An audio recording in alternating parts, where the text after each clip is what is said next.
I'm going to show you the best M16 class to use for smashing out that pesky gold challenge. Now, the M16 is notoriously bad, like low rate of fire, high recoil, and moderately low damage kind of bad. But with this class setup, it's going to make your life that little bit easier, I promise. Yes, the M16 has had a small buff recently, but it's still a pain, and it's still bottom tier in all weapon categories in the game. So don't expect this to suddenly be an easy to use AR that you can take into any scenario, because it's just not. That may change, but right now it still kind of sucks. This build is designed as a one and done solution for all the challenges the M16 has to throw at you, so you don't feel as though you have to change after completing every single one. No one has time for that, and no one has time to remember 4 different class setups that are slightly better in small different ways.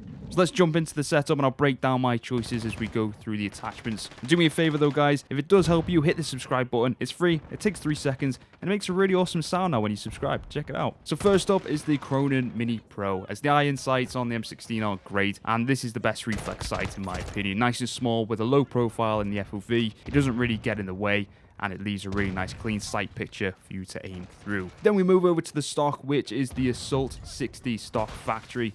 This will help us with our crouch challenges more than anything else, because it improves our crouch movement speed alongside our ADS and sprint speed as well, making us more mobile in general, which is always a great bonus. In terms of the laser, it has to be the FSS OLEV laser. A massive mouthful there, as it's the best laser of what it does. Even more ADS speed is great, but the aiming stability with the M16 is key, as you don't want your sight to be moving all over when you're trying to line up those important shots. Sprint to fire is just a little bonus there, as you don't really want to get caught out flying around corners anyway, but it's there to help in those odd scenarios. Controlling the 3-round burst is massively important with the M16, as you have to land all 3 shots to be even remotely competitive, so the X10, Havoc 90, or any equivalent muzzle will do, as long as it helps with the vertical and horizontal recoil if you're on the right path. Keeping those shots nice and straight, especially when going for those mounted challenges, is going to make your life significantly easier for you. And finally, we have the Commando foregrip. For similar reasons, aiming stability and recoil control are super key in making this weapon as accurate as possible,